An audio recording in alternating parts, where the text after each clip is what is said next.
Yeah, we're just gonna jump right back into it, so should be live again. That's the screen where we just opened our packs from our last draft. And we're just gonna jump right back into it and try another one. Yeah. Really wish I had not punted the one game that I did, because we could have still been playing with the other deck. The other deck was playing perfectly fine, and we had some cool interactions, and it was different from the 5-color nonsense I keep drafting. But I did punt the one game, and the other games we just kind of couldn't win. That was a bit unfortunate. I lean against the creaky chair and it makes all this noise. Come on, 8th person. You wanted to play Magic. You spent your gems or gold or entry token or whatever. And you've taken the trash out first. Going to use the bathroom real quick before you click join draft. No? Okay. Well, have fun at whatever table you wind up at. We'll be over here once we find an actual 8th person. I don't know if it takes them out of the pool, but God, do I hope so. Because there have been times where, everybody readies up except for one person, like 4 times in a row, and that's kind of miserable. Alright, this is the one, if they're red, they gain trample. If they're white, untap them. Aside from the double red, she would have been really good in our previous deck. So what do we have? I love the Codex, but I'm starting to wonder if it's just a tiny... finding the turn to cast it is the problem in 5-color. Once it's down, it's a Howling Mine for you, and that's really strong. We could take Tori. We could also just take the Love Song. None of these other cards are really appealing to me. This one's, decent when you kick it. You get, a 2-2 that draws you the best spell out of the top 3. And I do like that card. I'm kind of disinclined to take Tori. I think I'm just going to take the Love Song. I think making the 1-1 bird and then buffing the bird and one of your other creatures. Well, this is an interesting question right now. So it's a 3-3 menace. Doesn't have to do anything else. There aren't, there's Dragon Whelp. That's about it for the dragon ability. Unless you actually get Rith. So is a 3-3 for 3 with Menace, which is a very aggressive creature. I think I'm inclined to take the Terra Sunder, though, and go back on my 5-color nonsense again. It's either that or take up the shield, and I do really like Terra Sunder.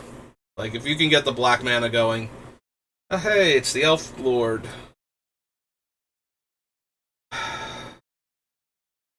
There's the terrible 1-drop elf. There's the 3-mana 1-1 Death Touch. The other thing is actually a worm. I think there's an elf riding it, but I'm trying to think how many other elves are in this set, and I think we're just going to take the Sprouting Goblin. If I'm going to do 5-color nonsense, I want the thing that fixes my mana, rather than trying to get also, that's an elf. I think there might be, 1 or 2 red elves, and Rada's an elf, but... Alright, so we have Sprouting Goblin, we have Love Song, so I'm inclined to take a land here over, Wrath would be fine.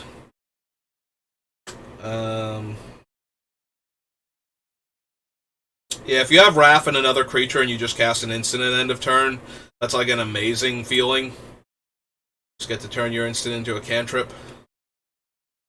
But yeah, I think we're going to take Sacred Peaks here. No land in this pack. We have Mon. Hey, look, it's a Captain's Call. Now that we're not sitting on King Darien. But I think I'm just going to take the Rootwalla. Yeah, Captain's Call would also be fine. Take a bunch of bodies to block with.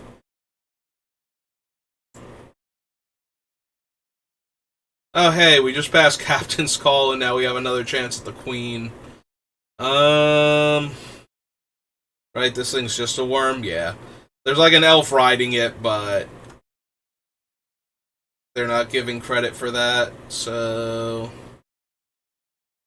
Do I want her... Like, we might still be able to get, like, the Land Searchers, and we have the Love Song already. And who knows, maybe that Captain's Call will wheel, or we'll get another one. Yeah, okay. I'll take her, and I'll see where we get. Another Terra Sunder, another Sacred Peaks.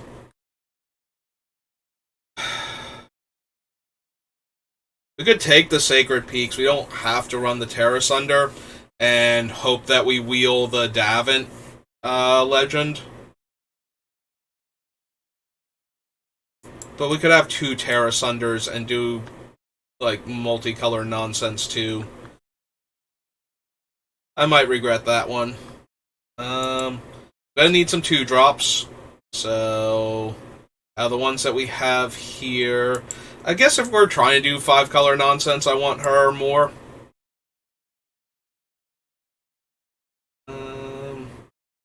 Fixes for our massive number of colors. But we could also have another Vine Shaper Prodigy. Yeah, I'm gonna need to get some man fixing. Also, we did not wheel the Davant woman, whatever her name is, so... Ah, this is an elf.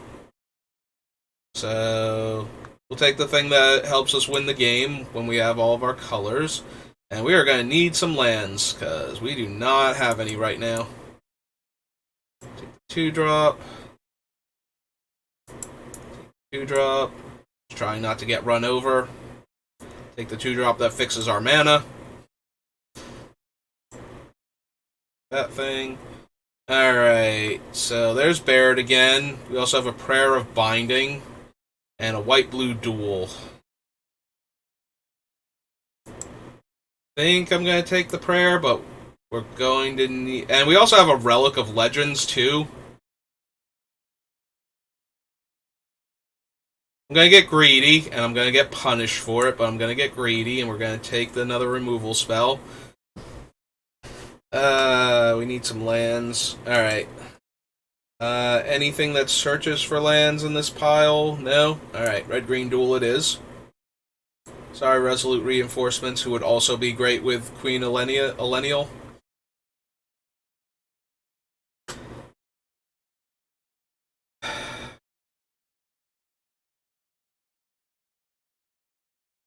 Yeah, the Ridgeline helps fix for the Sprouting Goblin's Kicker, while still giving us another red source for casting the Goblin in the first place, so...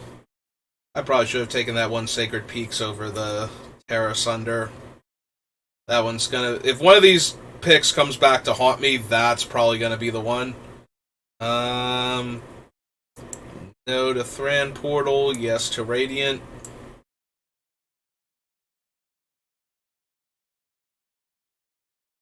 Yeah, I said this before in my other draft, but even... Ooh, Lightning Strike, more Kavus, but definitely Lightning Strike.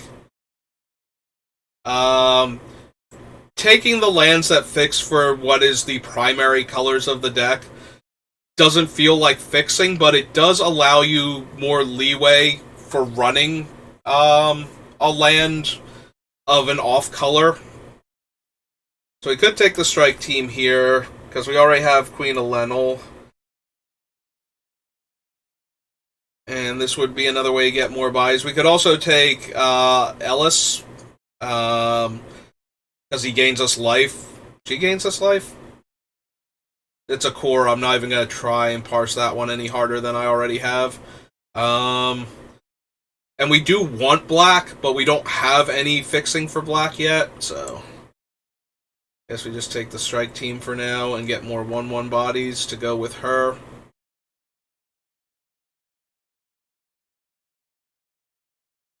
Alright, gonna grab a Captain's Call here. Yeah, we're just gonna keep making creatures.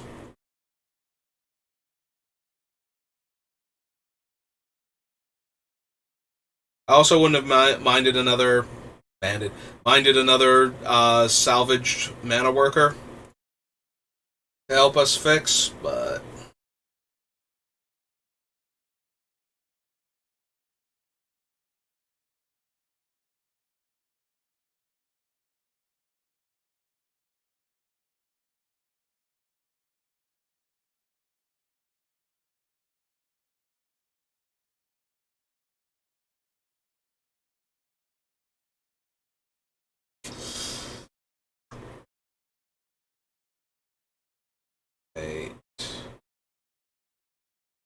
Absolutely zero fixing in this pack whatsoever.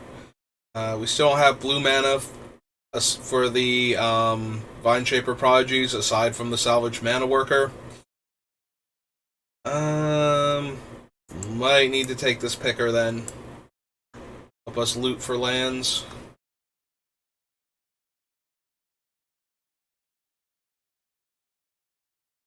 Oh. I want both of these right now. I'm gonna take the Woodlands. I almost want to take the Thrill. We do have 2 of this guy already, and the 5-drop Meteorite's not where I want to be, so I'm going to take the Thrill right now.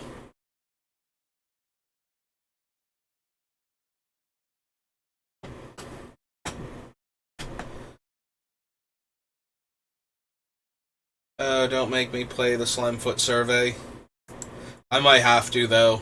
That might be where I'm at. I'm going to put it in the board for right now, but depending on what we see, I might just need to grab this.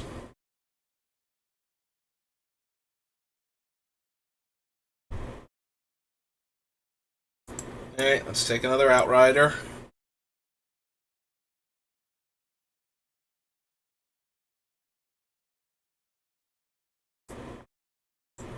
Picker, because I don't need either of the other 2 cards.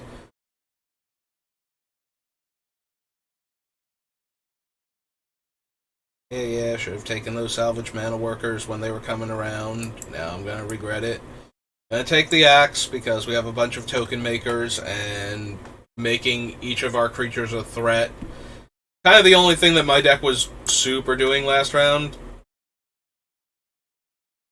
And there's no land, so I don't have to feel super bad about it. Like, again, I would like to have her, but that's going to be a real beating with all the creature token makers that we have if we just cast 1 green permanent once this thing's down. No Deserve. Do you have any of those? Can I get one of those Mana Workers now? No? No, it's Floriferous Vinewall. Or we could take the Neshoba and actually have a threat. Yeah, let's take the Neshoba. Ooh, there we go. And it's black, too. We lose out on a Rest. Red Defiler. Yeah, there's a whole bunch of decent cards in this pack. Maybe we can wheel the Heroic Charge, but considering we weren't wheeling the other token makers, I doubt it. But yeah, I want to be able to cast these Terra Sunders.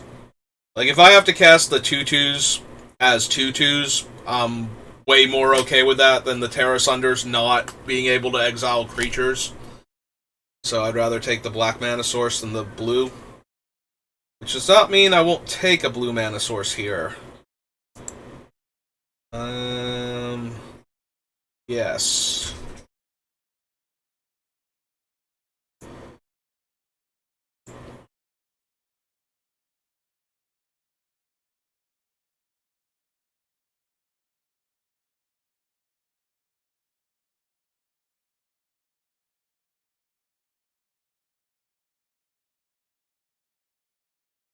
Six. Green, black, yes please. We do kind of need one more spell, but we do have the Survey and the Axe, so one of these 2 will probably make it in. If not, then Broken Wings will come in. Yeah, because right now we're at 29, but we have, like, 1 too many lands. 1, 2, 3, 4, 5, 6, 7. So we technically only have 22 spells in the deck. So we need one more spell. Although there were a couple packs that did not have lands in them at all, so we can wheel land out of, or we can wheel a spell out of one of them. But yeah, I'm just gonna keep fixing our mana now.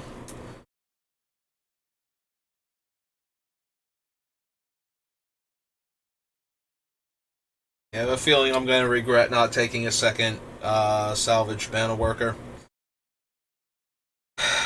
We can take... though we're splashing blue, like the blue is the lightest splash. So taking the pixie doesn't feel great.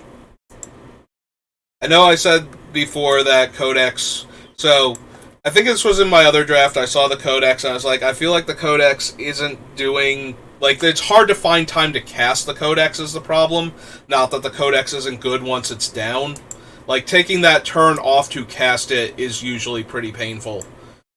It falls into the 5-0 or 5 mana do-nothing enchantment problem, where you play a cool enchantment that when you untap and cast your next couple spells is going to be really good, but, you know, you didn't cast a spell this turn in order to do that. So, yeah, unfortunately the Codex seems to fall into that category a bit too often. I'm going to take the Vine Wall, I think, because of the green Defiler being in our pool, as opposed to the white 2-drop. I'm not casting this. I don't care if we have the Defiler. It's going down here in the never going to be used pile. I already have one Thrill. I think that's all I'm going to have room for that kind of effect. Yeah, now we have to make like a cut or two, because we picked up spells, like I said. We'll have to see what our mana looks like. Managed to pick up 2 black dual lands, though, so that's going to help. And the Defiler is definitely a bomb, especially when paired with the token makers that we have access to, so...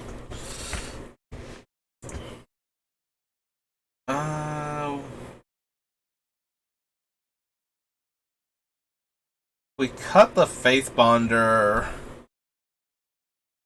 That actually takes a little bit of the pressure off of our white lands. We do still need white for, like, this thing, and 2 white for her. We can't cut too much more in the white category, but...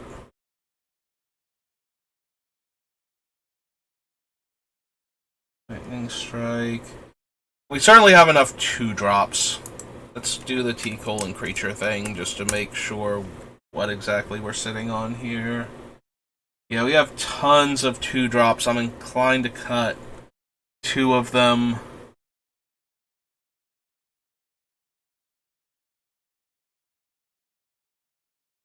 Our blue mana sources, we currently have 2 splashable blue sources. Also, this is a green spell for the Defiler, which makes me want to consider the Pickers.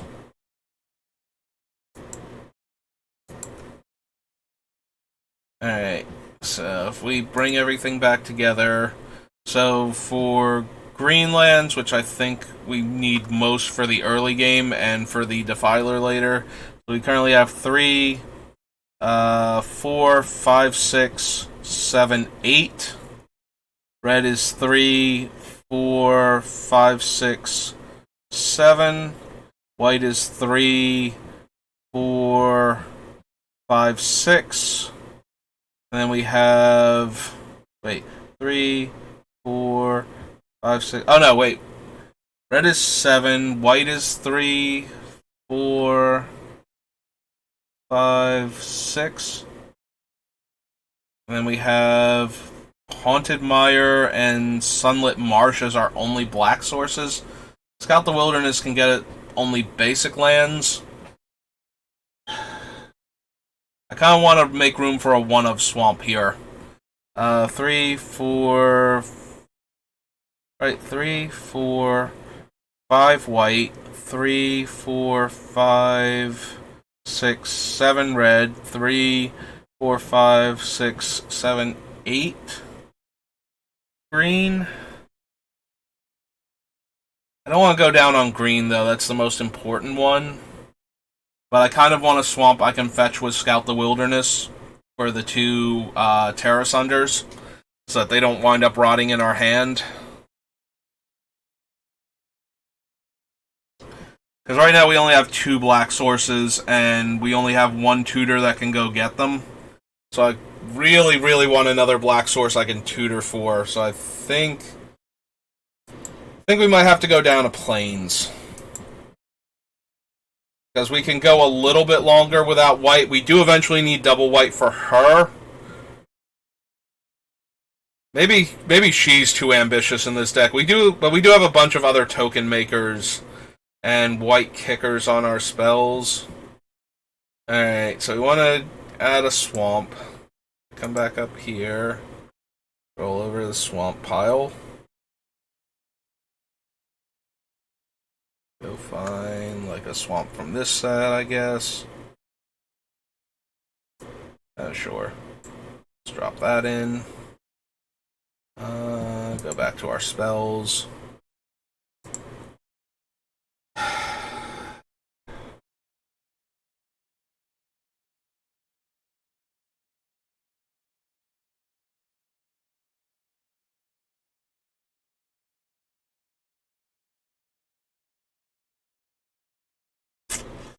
Yeah, okay, let's try it. So, back on the 5-color silliness. Let's see if we can actually win more than a few games. We certainly won with it before, but each deck has been slightly different. And we also didn't wheel that one mass pump spell, so although that's not entirely surprising given the number of, like, the 1/1 with flash that makes a 1/1 that we passed. So we have a whole lot of 2-drops here.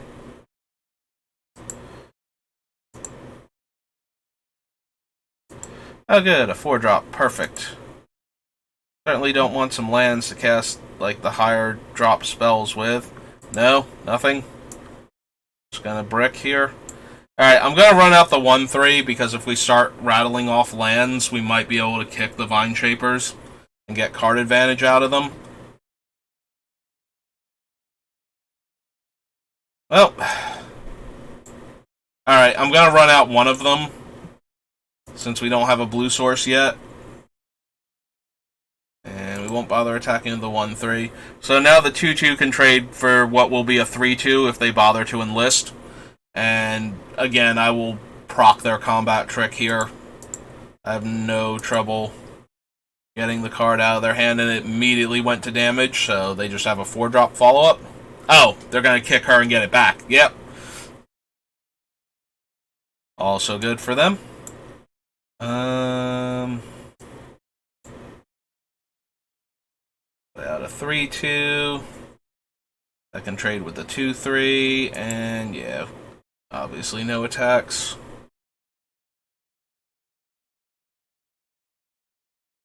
Replay that, create another 1/1.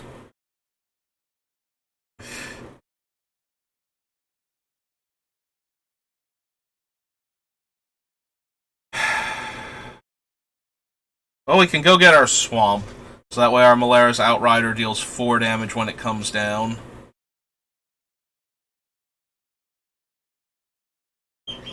Yeah, I think that's what we have to do here. Can't kick it, but we can go get a black source.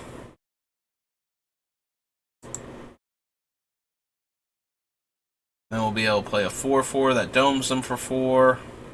So we might be in the market for trading our 3/2 for what will be a 2 or 3 power creature. Or, I'm sorry, a 3 or 4 power creature, rather, depending on what they want to do. Like, okay, yeah, I was going to say, if they're going to, like, tap their dude and whatnot, I think I'm in the market to make this trade again. If they have another one of the 2/3s, then I'm just going to get wrecked. So, that's kind of whatever. Alright, Warhorse is bad, but okay, there we go. See, that's perfectly fine. Alright, so let's stabilize this board first. With a nice little 4/4 dome our opponent for 4. No attacks. Yeah, they can attack pretty easily with the Warhorse.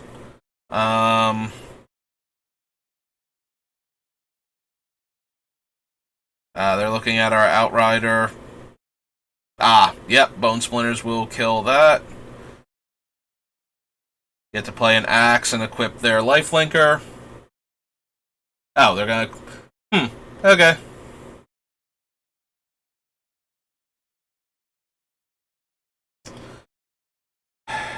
Alright, let's soak 2 damage, take 6, go to 14.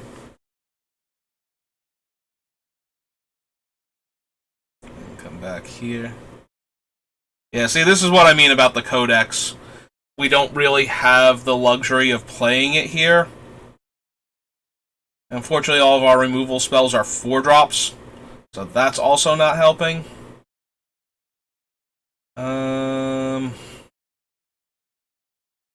Although what we can do is we can kill the Axe and eat the 1/1 instead. And Lightning Strike the 2/3.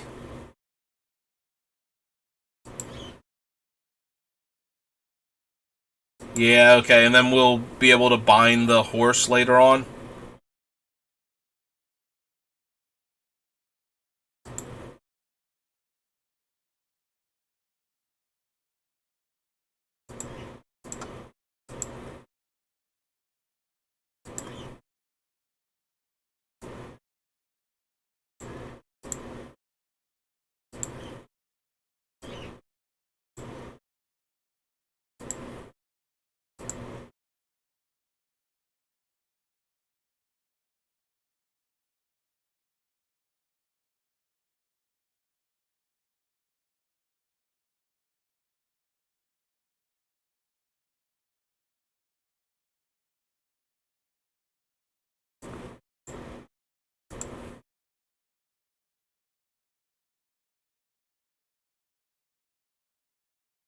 Yep. Eat all your dudes.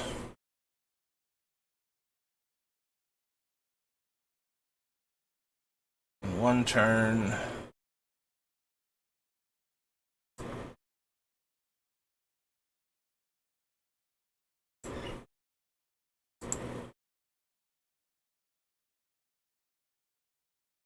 Alright, let's go get a blue duel.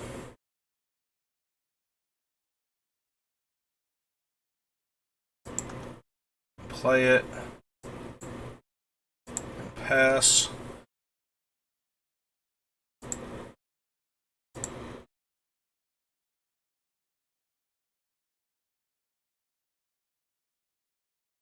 Alright, they're gonna kill our 2/2 here.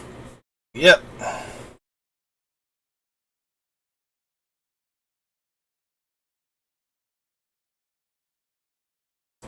Yeah, it's okay. We'll block your horse. Rather than take a ton of damage. Alright, so... 1, 2, 3, 4, 5, 6... land.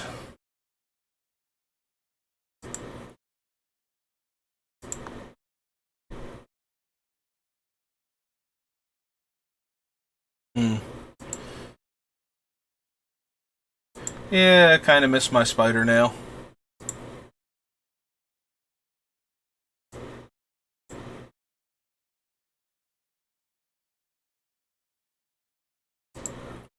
Go ahead and eat that.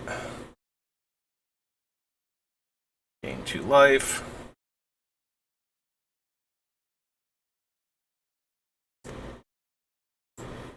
Kick this. What's on top of our deck?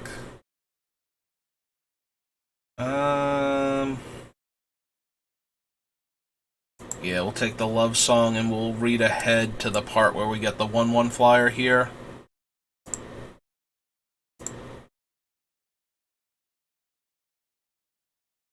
And play out the land, because we have some very mana-hungry plays available to us, potentially.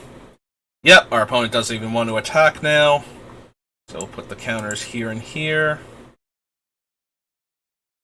Alright, if they didn't want to attack into our 1/1, they probably don't have anything. So yeah, let's go ahead and do that. Play this. Draw a card. Play a land and pass.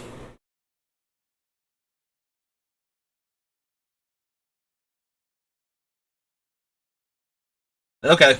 They don't even... I thought they were going to get to deal us 3, but they only get to deal us 2 here. Alright, draw our card.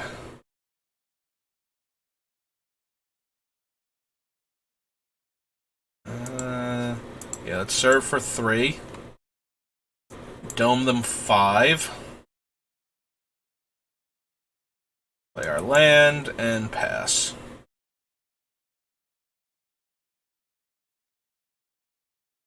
Oh! It's just Liliana of the Veil. Isn't that cool? Yeah. Well, we'll lose our 3-3. And now if they can kill our 4-4. No? Alright.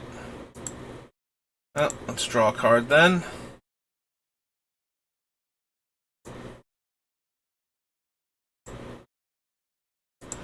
Kick this.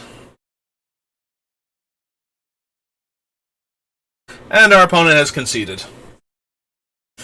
We could have attacked Liliana there. I don't know that we would want to. Maybe with the 3-1, since that's the easiest block they had to live anyway. And it's not even saving them any damage. I would have to have thought about that one, but fortunately our opponent was just like, no, I don't need you to think about it, I'm just going to go away now.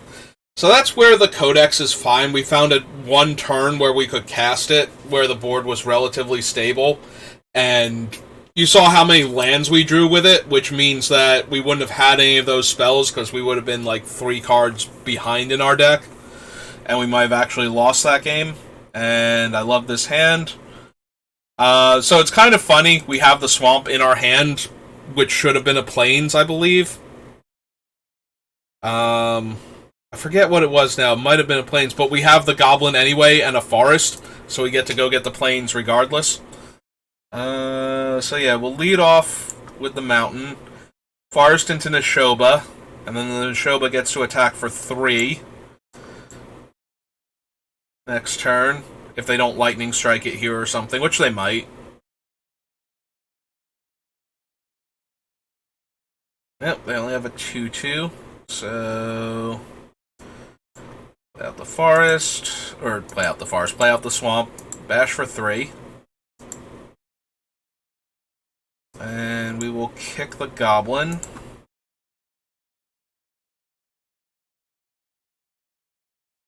And he will go get... Do we have a white-blue land? No. Because that makes me kind of want to get one of the blue lands then. And it's probably going to be blue-red. Right? Don't we have a... Thought we had one. Maybe I'm scrolling too fast. Oh, Molten Tributary. There it is.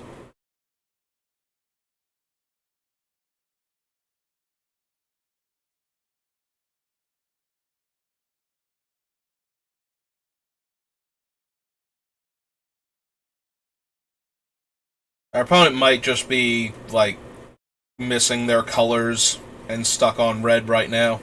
Alright, well, they played a 3-1. Yeah, I'm gonna block the 3-1 because it can kill the Neshoba in combat, and I don't mind losing our guy there.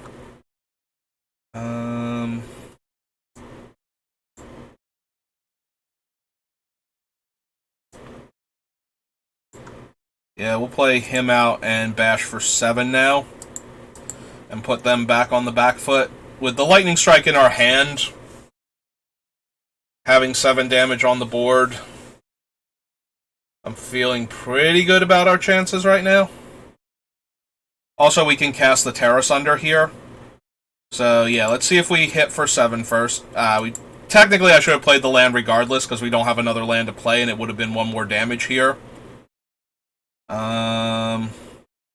So yeah, they should be going to 5, and that's kind of a costly mistake with what they just did. Well,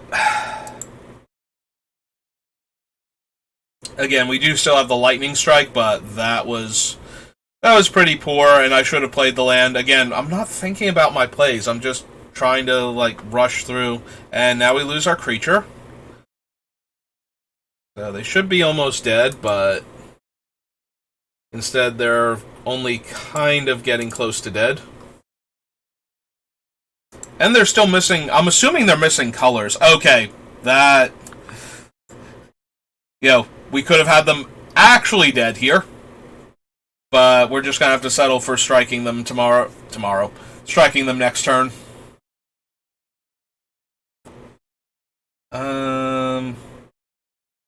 Yeah, let's just go upstairs. I can't see any reason not to.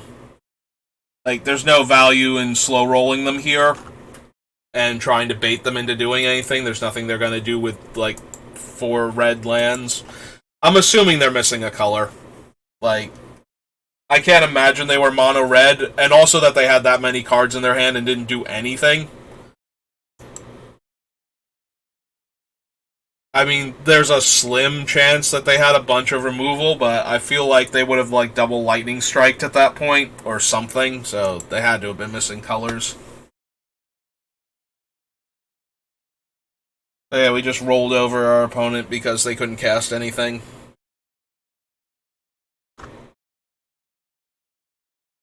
I always feel a bit bad when the opponent doesn't get to participate, like, unless we find out that they could have built their deck infinitely better and just chose not to.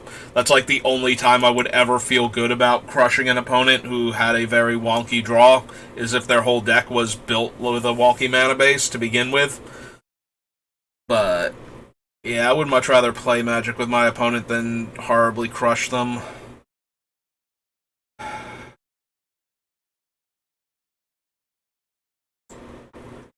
Yeah, I think we'll play out the Vine Wall and go look for more lands.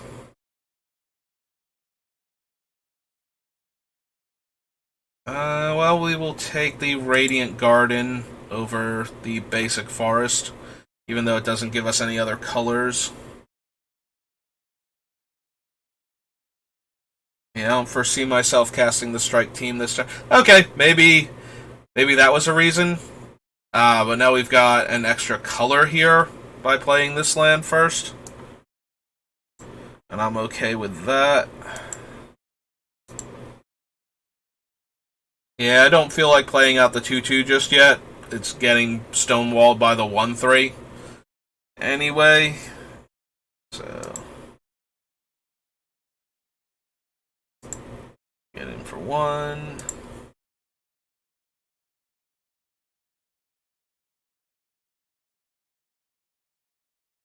Yeah, like maybe playing the 2-2 saves us a point of damage that turn if they don't have anything that they want to follow. Oh, yeah. Actually, no, that's still a 1-2 on this board, so that's not really doing much either. Hey.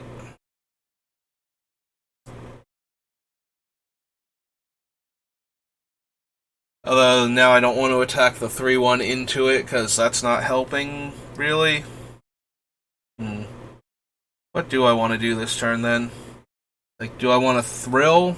And if I want to thrill, what am I discarding? The 3-1 seems kind of weak on this board, but we're 1 mana off of kicking it and getting 2 other bodies, which we can do stuff with. We need the blue mana for the Vine Shaper. We hold up Thrill and Lightning Strike this way. Playing out the 3-1 doesn't do much here. Like, if we're not going to kick it, I think it is the card we discard, because they're doing a pretty good job holding the ground right now.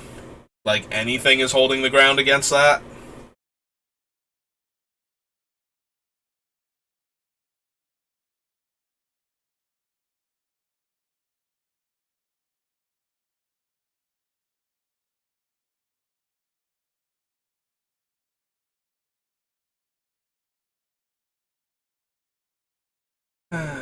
So Balmore's problematic because of the trample. Like, every time they cast an instant sorcery, the amplifier gets +2 power, and so that's every instant sorcery is giving it +3 power and trample now. So we might need to strike it this turn.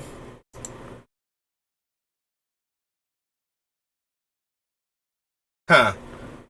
Not attacking with it at all makes me think that they don't have anything, which is kind of weird. I guess they're going to cast... I was going to say they'll cast a creature this turn, then.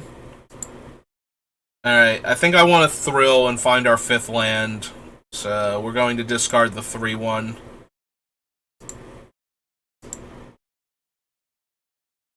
Found our 5th land.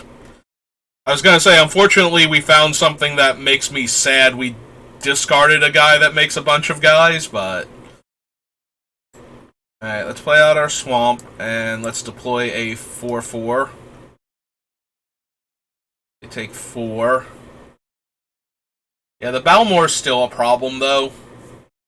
Like, they can probably attack with the Lookout and just threaten any instant to trade with our Outrider, assuming that they don't have something that just kills it here.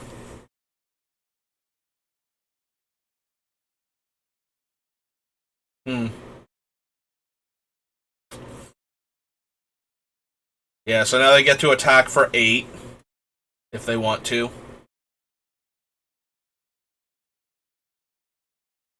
Yeah, they're looking at it, they're going to realize it has reach, and not attack with Balmor.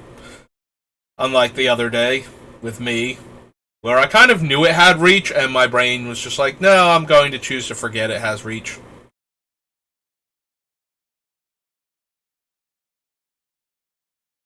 Like, they keep mousing over it. I wonder if they attacked with Balmor. Ah. Well, now I just take a ton of damage, so this is 15 damage. So I get to take 13 here by blocking. Yeah, okay. Yeah, we should have killed Balmor last turn. And now I don't know that we can do anything here to not die.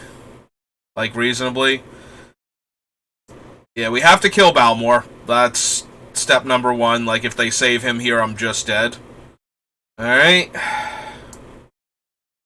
And then we go to 2. We might have to Prayer of Binding the 3-2, actually. Although, if they just cast anything that gets our 3-2 out of the way, then we just die anyway, and it's a moot point. So I guess, yep, that'll do it. Yeah, we should have killed the Balmor that one turn instead of playing the 4-4. I thought we were stabilizing, but I should have done math better and realized how much damage we would take if they had anything there.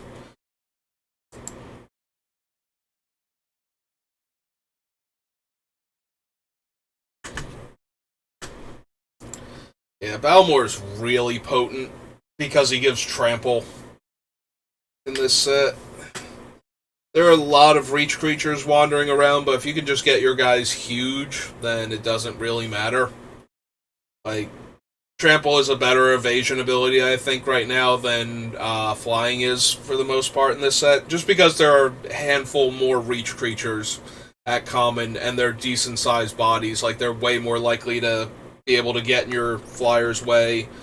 You just want big, angry tramplers more often than not.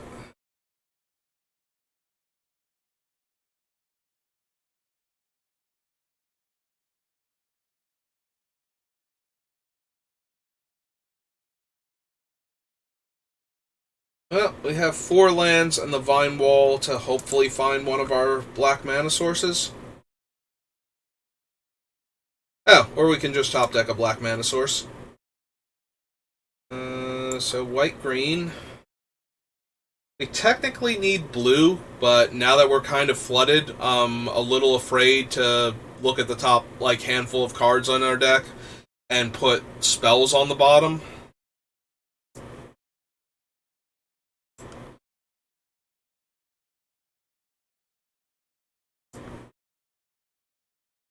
I guess we kind of have to, though, or we're in danger of getting run over. Oh, there's our blue source, at least. And we put 2 other lands on the bottom, so that's decent.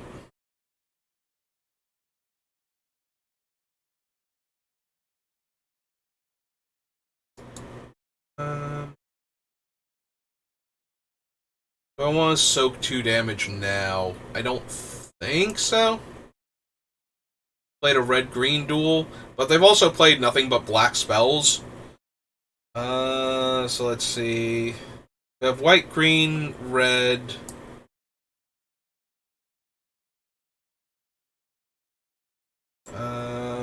So we do need black for the Terrace Under. So I guess I'm going to play that one first. And pass turn.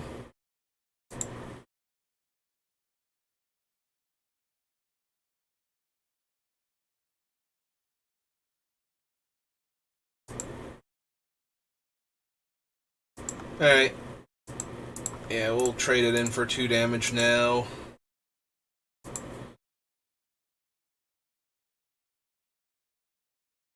Still nothing. That's concerning if they have a counterspell for what we are doing here. So we're going to play out the 3-1 because we're not going to have anything else to do this turn anyway. And play the land they know about this time.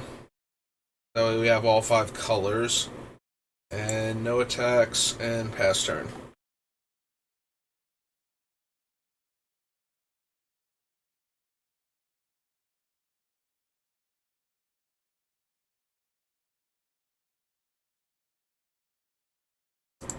Yeah, we'll take the trade here.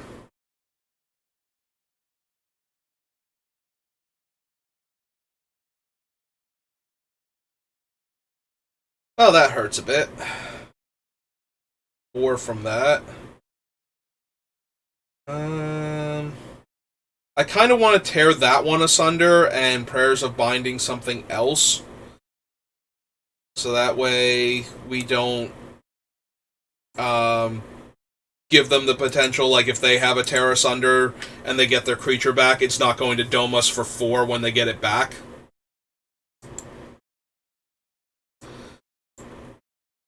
Downside to this is if they have Shore Up, we're going to get hurt real bad.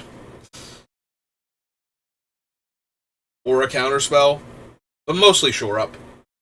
Shore Up means we take 6, go to 4 this turn, and then I think we just die. So...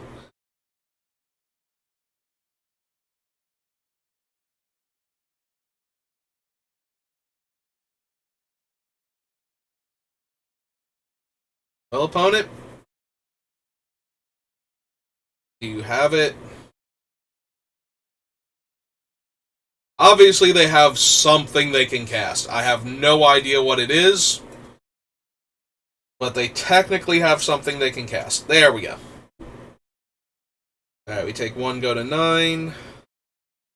They have a Rona. Yeah, we might just Prayer of Binding Rona now. Gain our life and keep deploying more lands that come into play tapped. Yeah, Rona's a recursive threat, so I don't mind exiling her, and we want to gain the life there. Like, our 4/4 kind of holds her off, but the Death Touch on the 1/1 is a problem, and she can drain us for casting instants and sorceries, which they seem to be mostly black-blue. And I don't know what the... Like, they did play the Malaras, or Marias. What is it? Oh, they have a Solkanar! Cool, that's what the other colors of mana they have are for. And we just got rid of our best answer to that.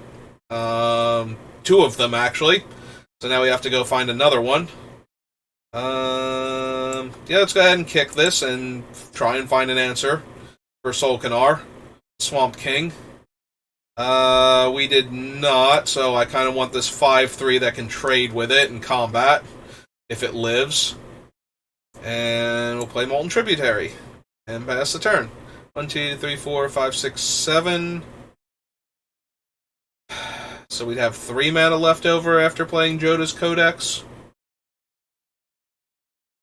I think if they kill the Nishoba Brawler and attack, then again I'm probably going to chump the 5 damage, so maybe I still have, still am on the plan, because I'm thinking that I'm going to block here and trade, hopefully. If we don't trade, though, okay. Thank God. Now, to find out if they have the Urborg whatever. Yeah, they're looking at their graveyard. They're just going to buy him back. Alright. Gain 2 life. Yep. Play the 2/2. Alright. So we have... We don't have 9, right? We're going to have 8 mana, so we can't deploy every threat. So let's play the 4/4 out. Them for 2. Play a land. Pass. Now their attacks are worse with everything, well, with the 2/2. Yep, so the 1/1 jams. And what is he? He's a 5-drop, 3.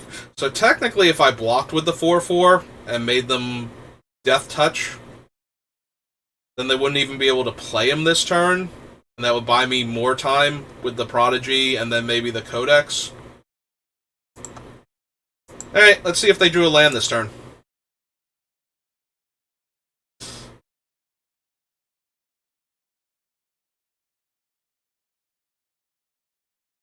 Because we are getting low on life, we can't just keep taking 1 forever from that thing. I like the card they saw, but they were going to draw that anyway. And they have another dangerous creature. Alright.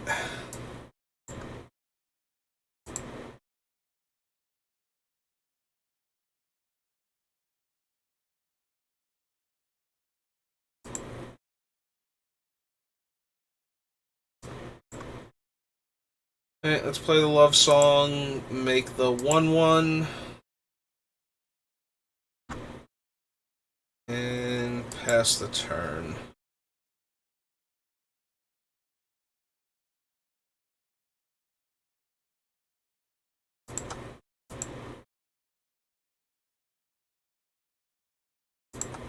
Yeah, let's see. If they spend their turn pumping their guy, then they don't get to deploy Sulkanar again.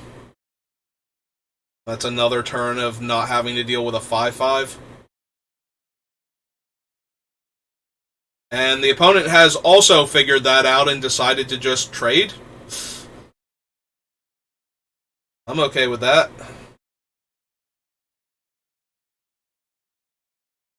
Left it on top. And redeploy Sulkanar. Play a Phyrexian Rager. Okay.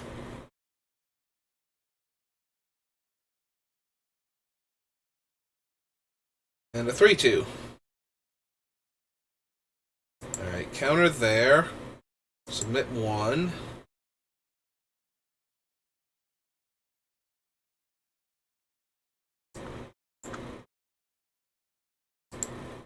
Discard him because we already have all of our colors.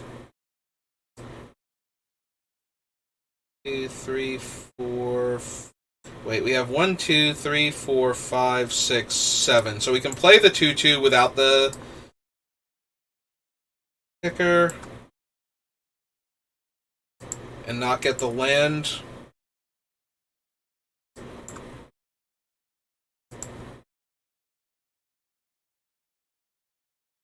No attacks. I would like to attack, but we're going to take 1 point of trample damage this turn, most likely. Yeah. So, block there, block there.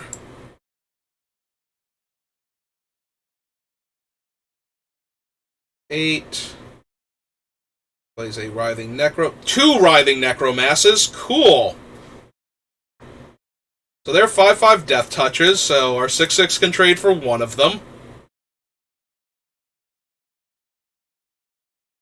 Alright, so we go green, green, and 1, 2, 3. Slam this idiot.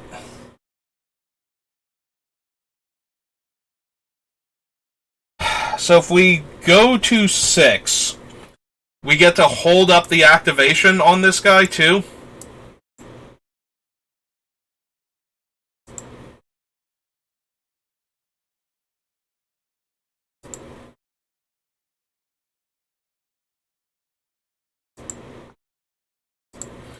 Alright. We get to trade our 2 creatures for their 2 5/5 Death Touchers. What an insane game.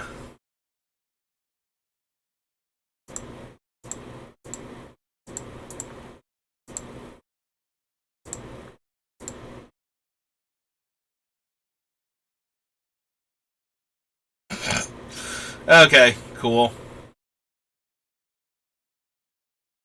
And they get to redeploy Solkanar. And hit us for 2. Alright, activate the Codex. Codex is going to have to be amazing. Codex is not amazing enough. Alright, cool. We'll play a 1/1. And we'll bolt their face. And then we'll concede. Good game, opponent.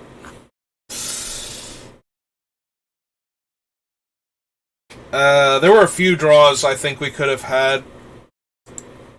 What are Solkanar's other abilities? Draw a card, deals 3 damage to up to 1 other target creature or planeswalker, and then we would get control of it. Yeah, Solkanar was just going to wreck us. Like, even if we had gotten something to make a bunch of 1/1s with, like a Captain's Call, he would have chewed through them so quickly. And the other 5/5 attacking us also. We needed answers, and we didn't get any. Although, what's her name would have been a 5/5. So maybe? Wow, does this hand need a green mana? We have the Goblin, we have the Strike. We have more Forest than anything else. Our opponent mulliganed. Our hand's amazing with a Forest, I think. Like, I think actually amazing. We get to go get... do we have a blue-black dual land? I don't think we do. But we can definitely go get one of the black dual lands.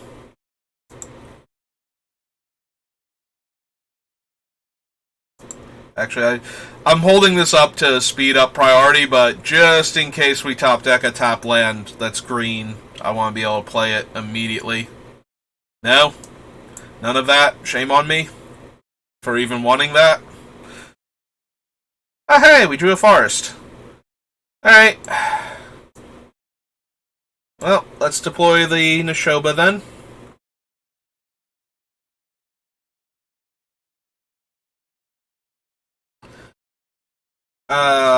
That one sucks because it can kill the Nashoba in combat.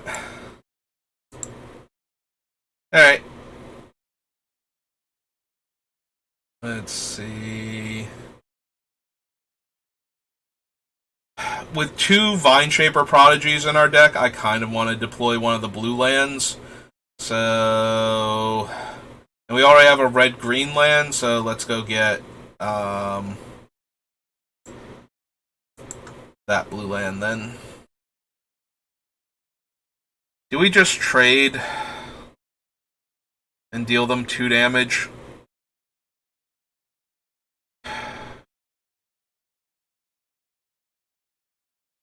Yeah, we do.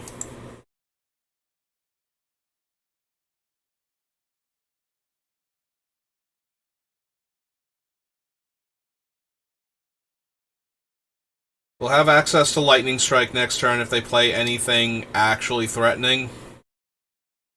And every turn after this, we get to throw down a Vine Shaper Prodigy. Okay, that's almost threatening and immune to our card. Oh no, that's Gibbering Barricade. Never mind, I'm thinking it's the Blight Pile. But I'm still letting it have its normal stats, and that's not how it works. So we'll pass. Yeah, Gibbering Barricade is dangerous, but not super dangerous. Like, if they have mana when their things are about to die, they get to draw cards. Or if they have things that they don't care about losing. But we're going to get to deploy, like, Vine Shaper Prodigies every turn now, until we find things that will get us through for damage, so... I'm not super worried about 1, 2, 4.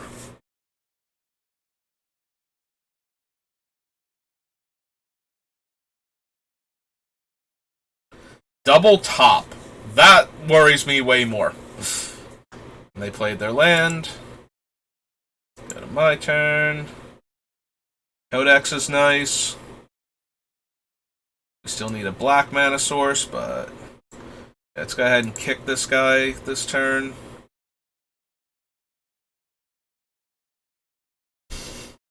Alright, I'm going to grab the Terra Sunder, because we're going to need it later, and we'll play the tap land this turn, and we'll continue to no attack. We'll just keep this staring contest going for a little while longer.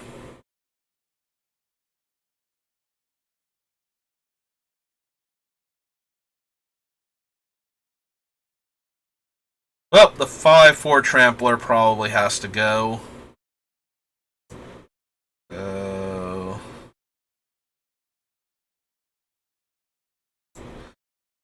Yeah, we should get rid of it now while it's vulnerable. Because they do have 2 blue sources over there. We're just gonna not walk into... what's its name?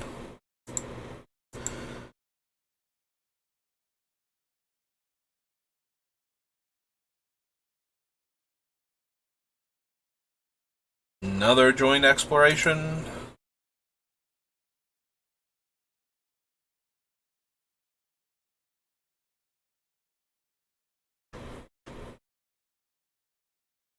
One bottom, one top.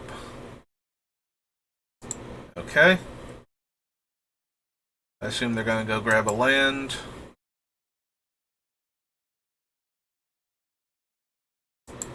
Now all of their lands are tapped. I think I'm gonna deploy the Codex this turn then. 1, 2, 3, 4, 5. One land untapped. And it wants that land to be our white-red. Yeah, okay. That seems fine. So deploy this. Activate it. Oh, right. It costs a mana to activate. I was going to say, still no black mana source, which is why it costs us a mana to activate, but... yeah, that should be enough.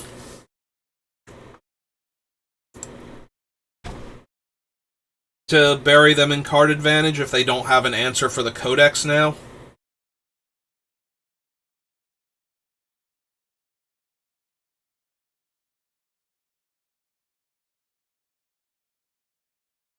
Like, we're going to get to draw an extra card next turn, and then draw the best card out of the top 3 if we don't have any other good options. Alright. Yep, go to my turn. Draw. Draw with Codex. Alright, with 2 Terra Sunders, I am 1,000,000% in the market for a black mana source here. Over basically anything, and we did not get that. And I don't think I need any other lands, so... with what we have to work with, so I'm going to take the strike team. Play that.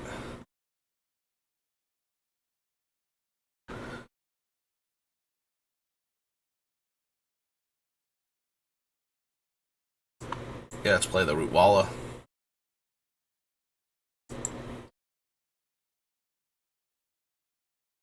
Alright. The middle to land, he's a 1/5. They get to buff one of their creatures. Will they bother with the Saproling? They did bother with the Saproling. Okay.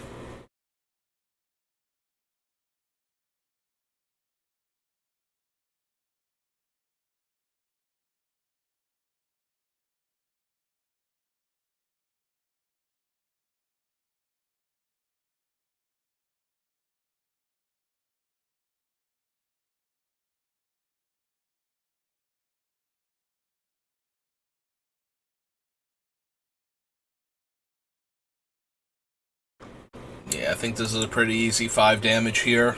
I don't want to trade 2 2/2s for a 1/1, especially not when all of my creatures have abilities, except for these 2.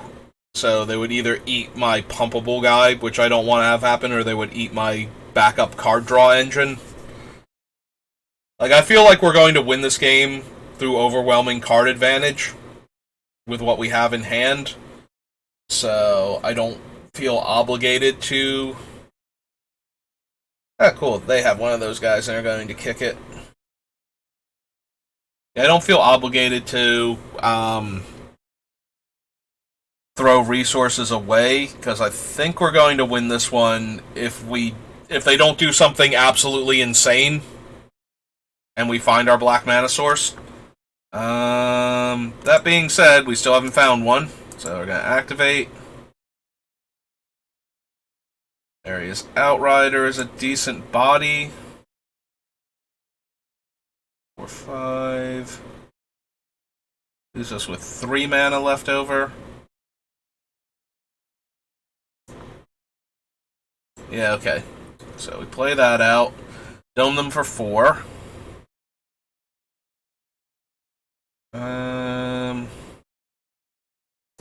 Yeah, I'll play the Charismatic Vanguard out. No attacks. Pass turn.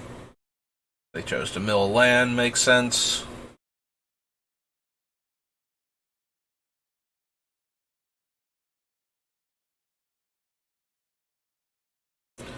Yeah, we're just looking for one of our black sources now. Hopefully they're not, like, in the bottom however many cards.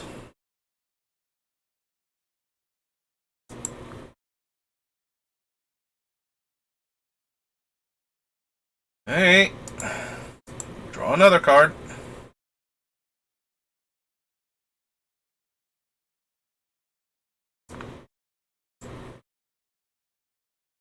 Alright, so right now we can pump him once. 1, 2, 3, 4, and then 1, 2, 3, 4, 5. So we can give him +5/+5 on the Root Walla.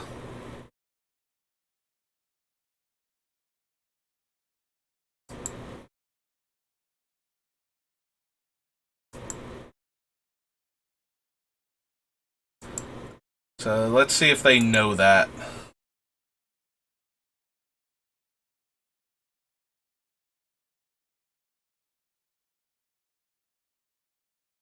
Okay, that's fine.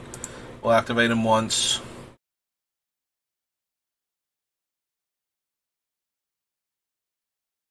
Yep. So they gain a life and draw a card.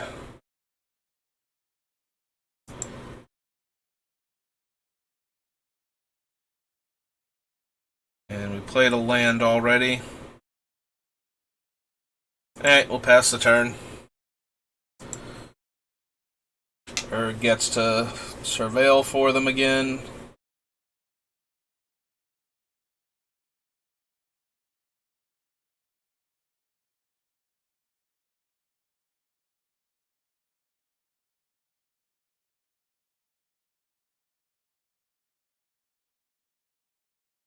Erg's up to a 3/5.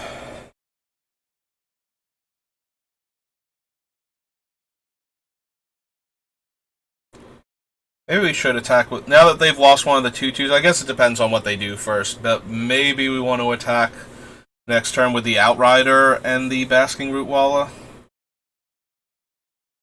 Sunbathing Root Walla. Oh, they have a 4/4. Okay.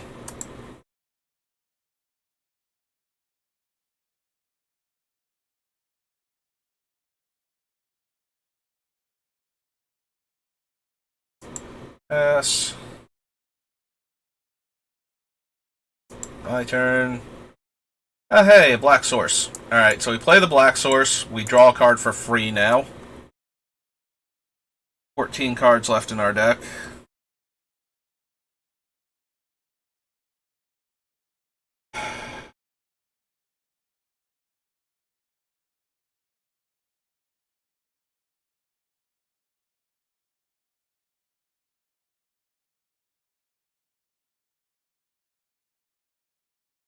So now when we activate him, he can go up to an 8/8.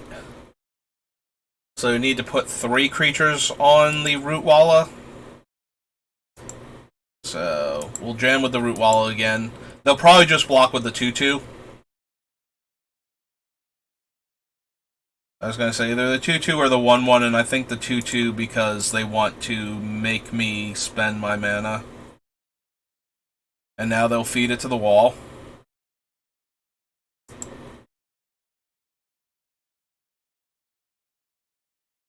to damage.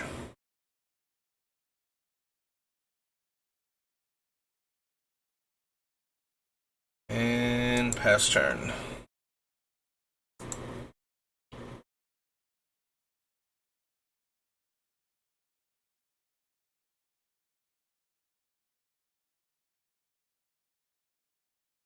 He'll land, buff him up to a 4/5.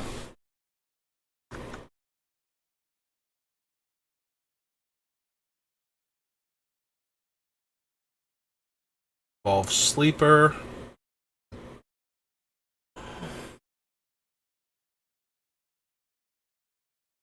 Well, the good news now is that they don't have anything. Okay, there we go. I was going to say, they don't have a creature yet that they will be happy to block and sacrifice. They have 12 cards. They have more cards in, like, drawn and milled and seen overall than us. That's kind of ridiculous.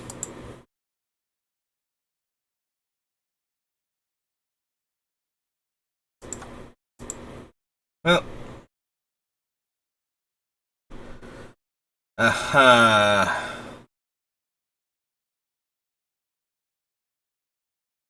Yeah. Yeah, we're almost there. This is getting dangerously close to just winning outright.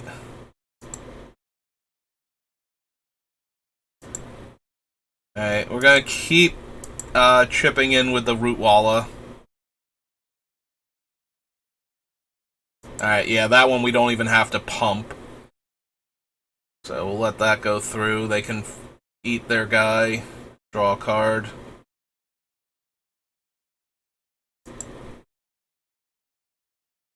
Alright, so this is 5, and these things are 4. So we want to go red, white, in 1, 2, 3.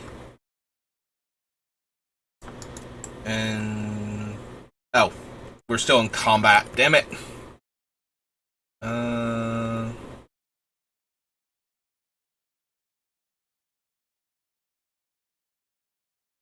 Alright, let's go to damage. Now, red and white, and 1, 2, 3. Kick him.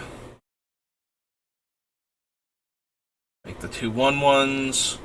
Pass turn.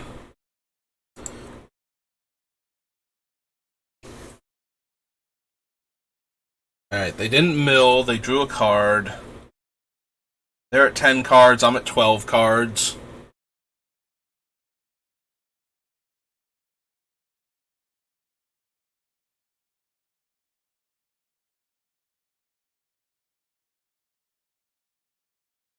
Play another Weathersea Treaty. And they're just going to get the Sapperling.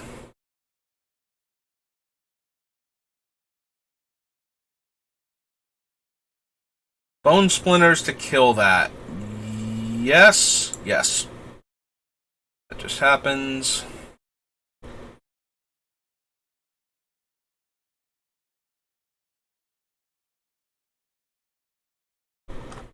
Another Gibbering Barricade is fine.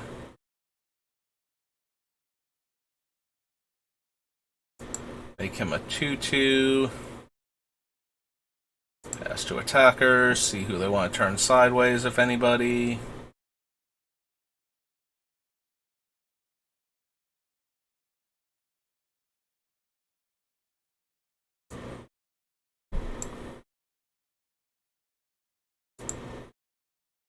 Alright, let's tear asunder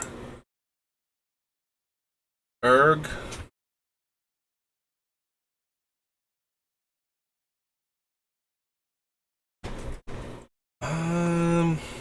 3, 4, 5, 6, 7, 8, 9, 10, 11. 1, 2, 3, 4, 5, 6, 7, 8, 9, 10, 11, 12. We can spend green mana for the spider by dealing damage to ourselves.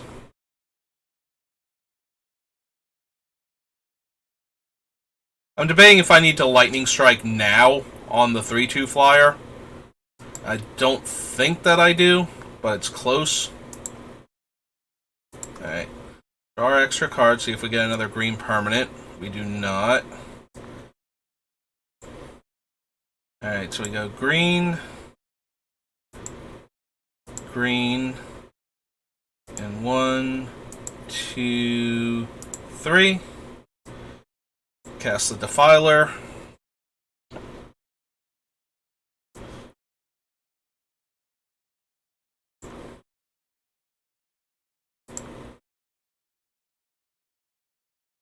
Yeah.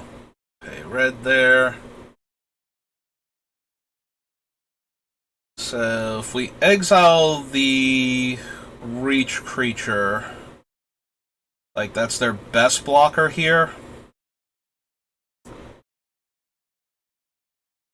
And that still leaves us with...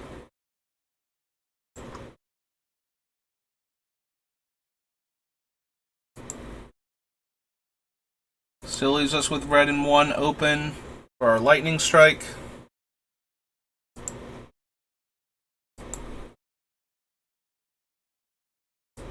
Yep, seems good.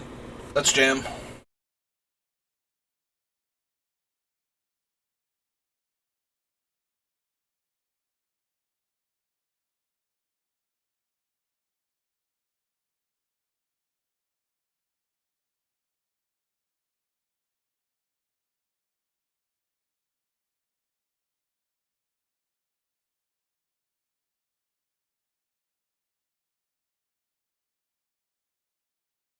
So right now they're taking 2, 3, 4, 5, 6, 7, and losing everything except for their blight piles. Yeah, I think I'm fine with that.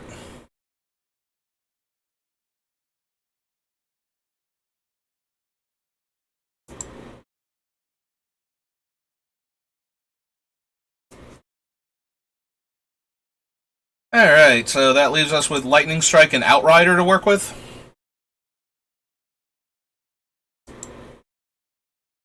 And their wall's a 6-8. Woohoo!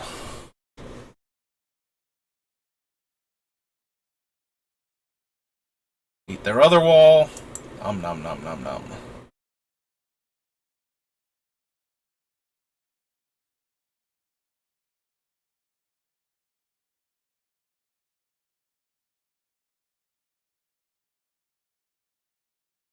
Can they eat their wall? Is it another creature? Nope. They can eat their other wall. That resolves. They go 6. And they concede.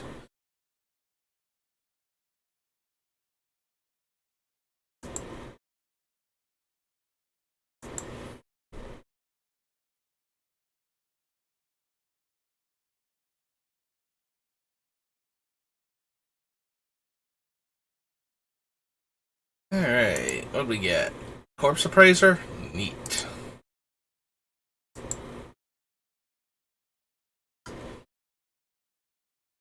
Alright, so again, we found a good spot. I do love the Codex, like it is one of my favorite cards if we're anywhere near 5 color. Like, it just does so much work. But there are games where you just don't have that turn to put it down. Like, you put it down and you die, so you have to do other stuff. And then it's a dead card in your hand. And it would be better if it were literally any spell you could cast and still keep playing Magic, basically. And I haven't figured out yet if this format allows for Baron's Codex, or it's not Baron's Codex, it's Joda's Codex. Sorry, Baron's Codex is like a card from Urza Saga. But yeah, I have not figured out if that card is actually, playable in this format. Like, if it's actually good. Like, it's playable, but is it good? Is it, like, how often do you die because you don't have a turn to play it?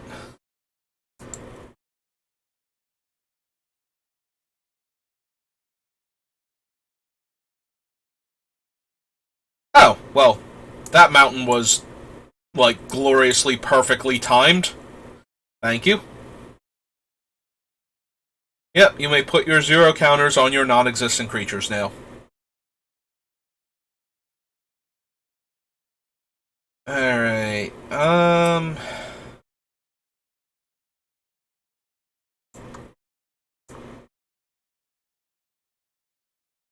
I suppose I'm playing the 1-3 as opposed to not doing anything this turn, and since we can kick this next turn just naturally, I don't feel at all inclined to run it out and have it be vulnerable. So, yeah, let's go ahead and kick a 2-2 real quick.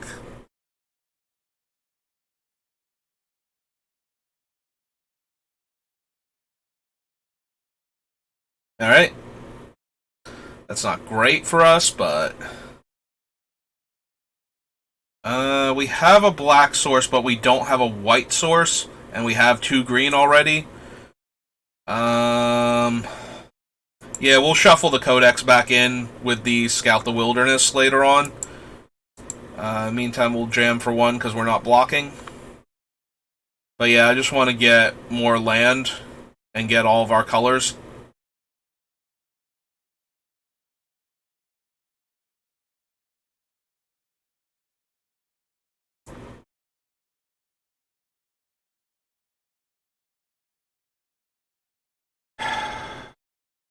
I think I just want to get the 2/1/1s now, so we'll use the Salvage Worker to make a white, and then we're going to kick this.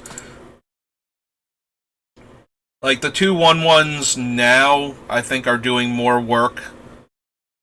Yeah, we should get a white source, that way we have double white next turn for her, if we need to. And no attacks. Alright, they get to play a 4/4, but we also theoretically get to kill a 4/4, so... with our Terra Sunder.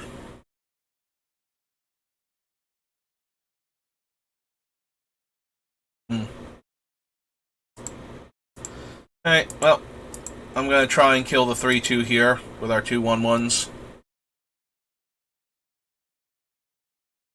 Okay, that's fine. That would have gotten us anyway, basically. 1, 2, 3, 4, 5, 6, 7. Unfortunate that we don't get to do everything. So... we play the Neshoba and hold up the Terra Sunder then?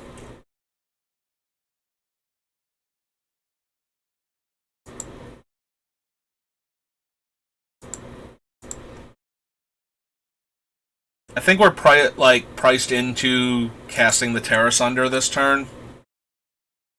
Attacking with the 4/4. Okay. And tapping that. Alright. Let's start by exiling this one.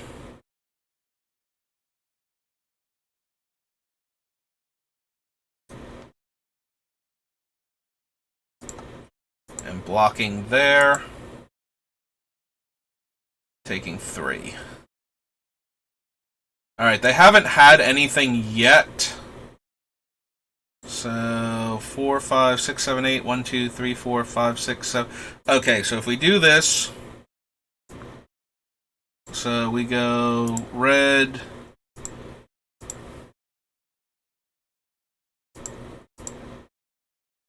oh, whoops. Z. So red in 1, 2, 3, 4, and that leaves us white. Oh, wait, hang on. I did it wrong. We need to leave... so we need white, white, green. Yep, okay, so we deploy this first. Hit them for 5.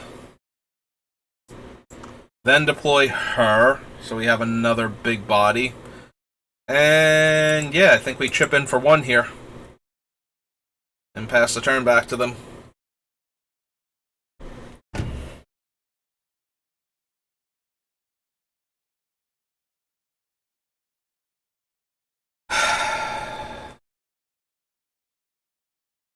So attacking with the 4/4 gets us through for damage, but that's about it.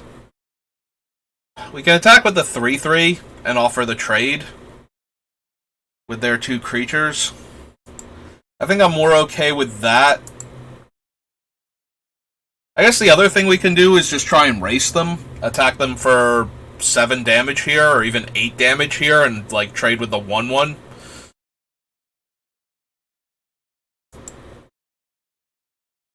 Actually, yeah, let's try and race them. They're at 13. This cuts them in half if this works. Okay. So they killed our guy because it became tapped. They take 4.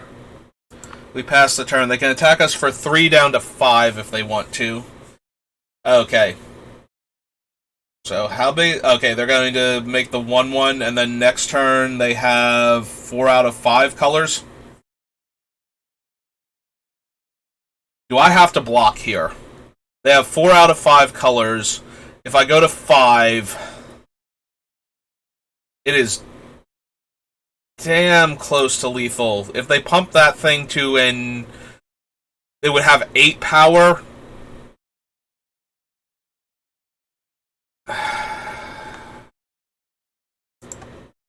Yeah, I think we chump here just to make sure we don't take any unnecessary damage.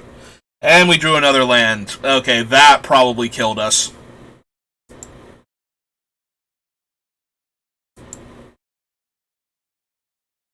Alright, we're going to play the land because we do have ways to spend the mana in this deck. But yeah, that probably killed us there. Yep, that jumps up to a 5/5. Sure. Now that's a 3/3, so the 2 of them together are lethal. So we have to trade our 4/4 for their 4/3. And take 5, go to 3. Okay. That's pretty much one of the best draws we could have had on this board state. We are stable again.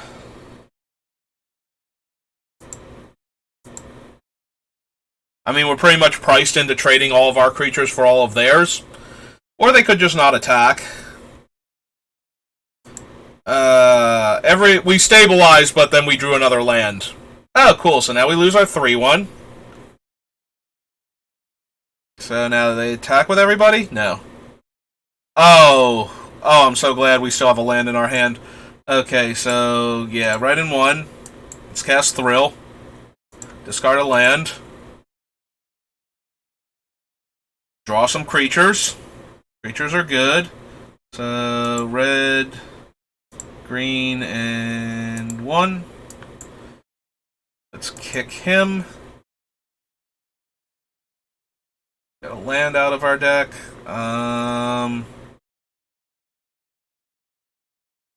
Yeah, we'll get one of the tap lands. That does leave us not being able to activate that, so maybe that's not correct. And then, yeah, we'll play out the land, because now we've used Thrill, so now we might just want to draw with the Goblin. Alright! Oh, cool. Do they have a 3/3 flying land now after literally all of that? Cool. Nice top deck. Okay, that was funny. Like, I'm a little frustrated because we had those bricks, but that's pretty good. Like, after all of that, opponent just draws Tadiova and plays her and landfalls and kills us. Okay. Well, that's going to do it for this draft. We'll grab our packs and we'll go open them real quick. So, yeah, I'm mildly amused by that, but also a little frustrated, so. Another Danitha. Would have liked to save her for the drafts. Like, can we open something good for pack-wise, like a Sholdred? No? Okay. Just checking. Just thought I'd ask. Ugh. Oh, those packs were miserable. Alright, well. Still had a decent time. I'll pull up this so I can get to my OBS and shut off the stream, but thanks for watching. I'll see you next time, and have a good rest of your night.